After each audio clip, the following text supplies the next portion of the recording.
नमस्कार बच्चों, मैं doctor Jitendra Kumar Marothia, associate professor इतिहास विभाग, सम्राट पृथ्वीराज चौहान राजकीय महाविद्यालय अजमेर। द्वितीय वर्ष कला, राजस्थान का इतिहास, द्वितीय इतिहास विषय में द्वितीय प्रश्न पत्र है।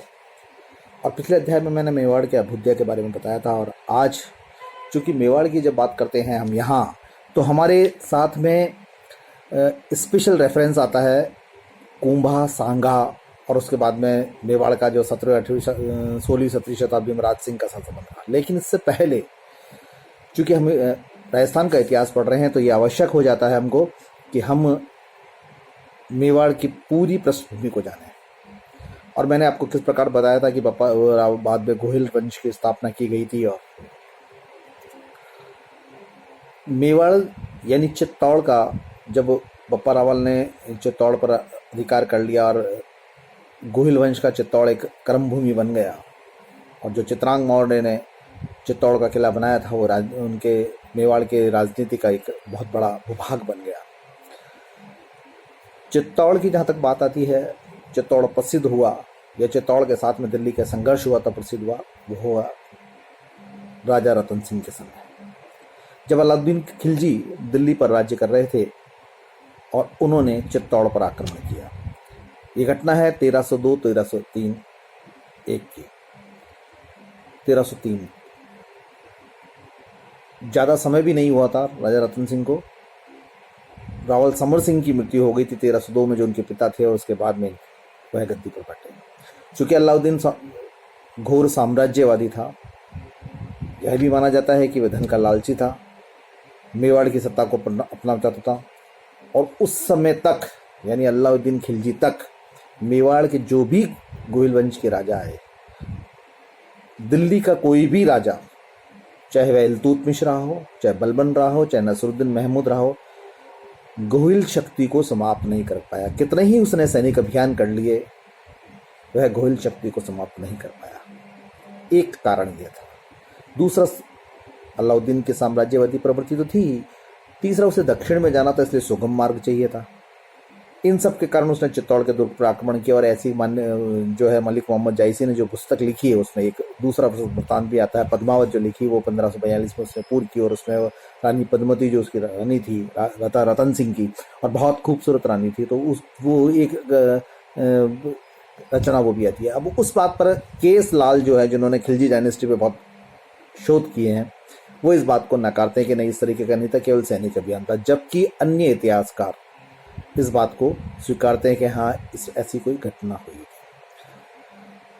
1969 में डॉक्टर दशरथ शर्मा जी ने राजस्थान हिस्ट्री कांग्रेस में अपने जो उद्बोधन भाषण था उसमें किया था कि पद्मिनी की कथा ऐतिहासिक सत्य है। ये मैं उनके व्यक्तिगत भाषण की बात कर रहा हूँ। उससे पहले की बात की जाए अगर, तो कर्नल जेम्स टॉप के है, इन और अन्य इतिहासकार, अपन मान लें डॉक्टर ओझा, इन्होंने सबने मलिक मोहम्मद जायसी की बात को स्वीकारा है। इससे पहले 1301 में रणथंभौर, जो वहाँ के चौहान राजा थे हमीर देव, उसको अलाउद्दीन ने पराजित किया था, और उसके बाद में इस तरफ आया।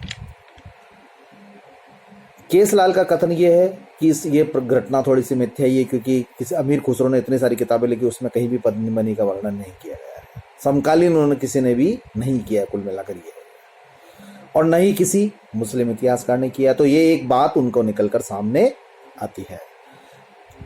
रणथंभौर विजय के बाद अलाउद्दीन यहाँ आए, सैनिक अभियान की, और हमको पता है ऐतिहासिक दृष्टि से 2 व्यक्ति सामने आते हैं जिन्होंने पद्मिनी की सहायता की, और वह वीर पुरुष थे, गौरा और बादल, और वह वीर गति को प्राप्त हो गए। और कहते हैं कि पद्मिनी को पहले दर्शन के लिए लेके गए, और फिर उसके बाद मुँह चढ़ा लाए, और युद्ध हुआ। और कहीं पर भी ये बाद में राजा रतन सिंह का नाम नहीं आता, इसलिए इस तरीके से लगता है। और उन्होंने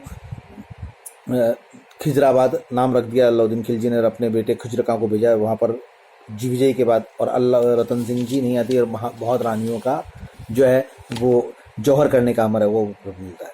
तो और लेकिन चित्तौड़ में वह ज़्यादा तक नहीं चल पाया, उनका बेटा और बहुत चला गया।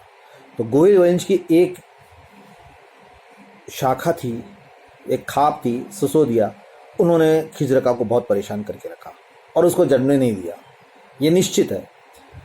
मेवाड़ के स्वामीमीर राजपूतों को जो है अलाउद्दीन ने खिजरगा को वापस बुला लिया।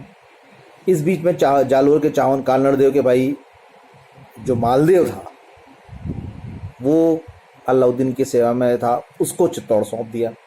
चित्तौड़ के सामंतों को ये पसंद नहीं आया और उन्होंने मालदेव के विरुद्ध अपना संघर्ष जारी रखा।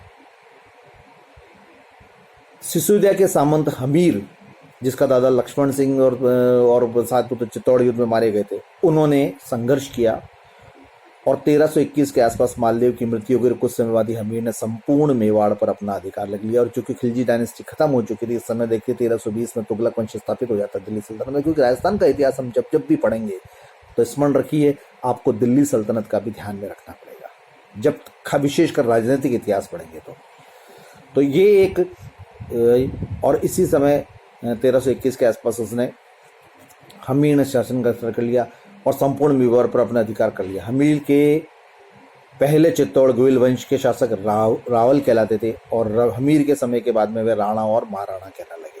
हमीर सिसोदिया सामंत थे, इसलिए अब सिसोदिया वंश शुरू हो जाता है। ये बहुत इंपॉर्टेंट बात कर रहा हूँ।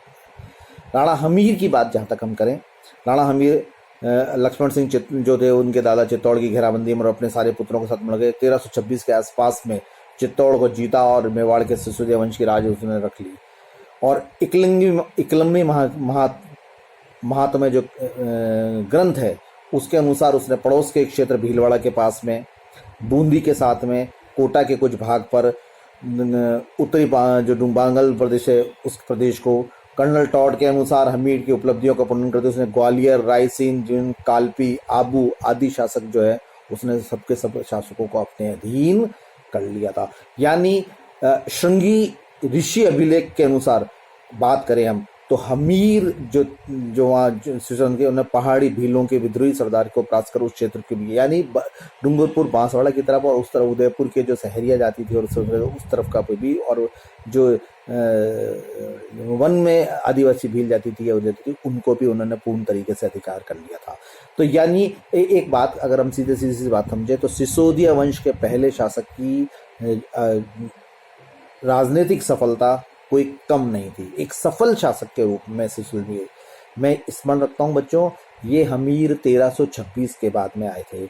आपको जब अलाउद्दीन का सैनिक अभियान पढ़ेंगे आप प्रथम प्रश्न पत्र में तो वहां भी आपको एक हमीर मिलेंगे, वो रणथंबोर के हैं जिनके दुर्ग का घेरा डाला रहा और रणबीर ने बाद में दुर्ग का कपाटद्वार खोल दिया था, जहाँ के लोगों ने जहाँ के सैनिकों ने पत्थरों से अलाउद्दीन के महत्वपूर्ण सैनिक नुसरत खां की हत्या कर दी थी।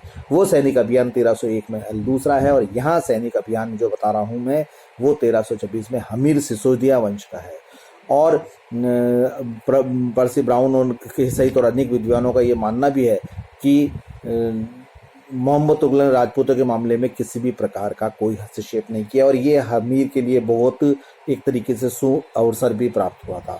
और इसके बाद हम देखते हैं कि मोहम्मद तुगलक आए और मोहम्मद तुगलक ने तो अपनी योजनाओं को और उस पर कैसे वो राजस्थान की तरफ किसी प्रकार का नहीं कर सके और 1364 तक लगभग 1364 तक हमीर ने अपने शौर्य से एक शक्तिशाली शासक का स्थान अवश्य प्राप्त कर लिया और मेवाड़ की सीमाओं को विस्तार करने में बहुत सफलता प्राप्त कर ली थी। ये एक बहुत बड़ी थी, इसलिए इसमें कोई आश्चर्य के आसपास के हिंदू शासकों ने भी उनके राजनीतिक प्रभाव को मान लिया था। ये मैं पृष्ठभूमि तैयार कर रहे हैं। और इसके बाद 1364 से 82 तक क्षेत्र सिंह आए और 1382 से 1397 तक लाखा और उसके बाद 1795 तक मोकल आए जो कि कुंभा के पिताजी और दादाजी कहलाए थे। उसके बाद में हम कुंभा के बारे में पढ़ेंगे तो अगले अध्याय में मैं आपको कुंभा और उसकी सफलताओं के बारे में राजस्थान के इतिहास में विशेषकर महत्व देने की कोशिश करूंगा। और आज मैंने आपको ये बताया पृष्ठभूमि बताइए कि लाखा, मोकल और क्षेत्र सिंह और उसके पहले कैसे गुहिल वंश से हम सिसोदिया वंश की तरफ और बढ़ रहे, क्योंकि मेरा पढ़ाने का जो इस पृष्ठभूमि को था वो ये था कि जब हमने बप्पा रावल से गुहिल वंश का शुरू किया तो हम सिसोदिया वंश की तरफ कैसे आ गए, क्योंकि हम जब आगे कुंभा की बात करेंगे, राणा सांगा की बात करेंगे और महाराणा प्रताप की बात करेंगे तो फिर हमें बार बार सिसोदिया वंश याद करना पड़ेगा। तो हम जो आम स्टूडेंट है जो है वो ये जानने की कोशिश जरूर करेंगे कि जब मेवाड़ में गुहिल वंशी तो कैसे सिसोदिया हो गए। तो ये 1321 के आसपास में मालदेव की मृत्यु और उसके बाद में हमीर ने सिसोदिया जो सामंत थे उन्होंने सिसोदिया वंश की स्थापना करके आगे मेवाड़ को पूर्ण चरमोत्कर्ष पर पहुंचाया था। इस पर बात का आप ध्यान रखें। धन्यवाद।